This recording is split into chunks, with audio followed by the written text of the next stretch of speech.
Hey there, coffee lovers and internet explorers. Some places make an impression before you even know why. Leadville, Colorado was like that for me. The mountains seemed impossibly close, rising behind the historic buildings along Main Street. Every direction felt like a postcard. Before heading to my appointment at the tattoo shop, I stopped into City on a Hill Coffee. It was exactly the kind of coffee shop you hope to find in a mountain town. Warm, welcoming, tucked right into the heart of downtown with those incredible Colorado peaks standing guard outside the windows. And as per usual, I ordered a hazelnut latte. It was perfect. Not complicated, not trying too hard, just one of those drinks that makes you slow down and enjoy where you are. As I sat there watching people move along Main Street, I found myself thinking about how we decide what to trust. A little later, I walked over to my appointment at a place called The Tattoo Shop. Very original. I immediately told the owner how much I love the name, The Tattoo Shop. Simple, direct, memorable. He laughed and told me that the name wasn't some brilliant marketing plan, it just happened. But over time, something unexpected occurred. When people search online for tattoo shop, his business often shows up near the top of the results. Sometimes the simplest thing is exactly what people are looking for. That conversation stuck with me because it says something about trust. People search for something, they find a result, they click. They expect the experience to match what they were promised. Most of the time, that's how the internet works.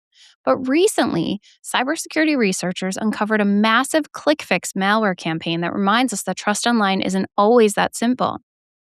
More than 700 education and technology websites were compromised. Not fake websites created, real ones, trusted ones.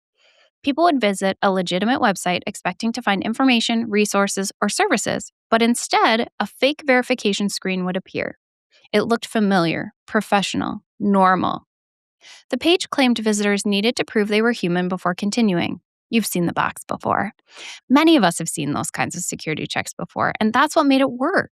But instead of clicking a checkbox, visitors were instructed to copy a command, open the Windows Run box, paste the command, and press Enter. The attackers weren't exploiting a software vulnerability on the visitor's computer. They were exploiting trust. The website looked legitimate because it was legitimate. The security message looked familiar because it was designed to imitate something that people see every day. The instructions felt routine. And that's the danger. The scammers weren't asking people to do something that felt risky. They were asking people to do something that felt normal. Sitting in City on a Hill Coffee earlier that day, I was surrounded by things that earn trust naturally. Friendly people, a great cup of coffee, a beautiful town, a business that delivered exactly what it promised. Online, attackers often try to skip that process. Instead of earning trust, they borrow it. They hide behind familiar brands, familiar messages, and familiar experiences.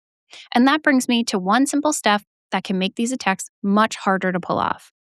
If a website ever asks you to copy and paste a command into Windows Run, PowerShell, Terminal, or Command Prompt to verify your identity, fix an error, or access content, stop immediately. Close the page. No legitimate website should require that from an everyday user. For businesses, this is a great reminder to educate employees about ClickFix scams before they encounter one. For personal users, the same rule applies. If a website asks you to run commands on your computer, that is a huge red flag. As I left Leadville, I kept thinking about that conversation at the tattoo shop. People search for something. They hope what they find is real. Most of the time, it is. The challenge is remembering that trust should come from the experience itself, not from a logo, a familiar screen, or a message telling us to hurry. And maybe that's why my hazelnut latte always sticks with me. Nothing about it asked me to rush.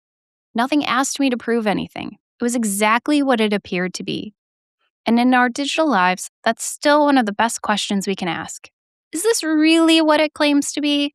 Thanks for joining me on this trip to City on a Hill Coffee and for taking a small step to secure digital life. Until then, stay safe, stay human, and keep sipping.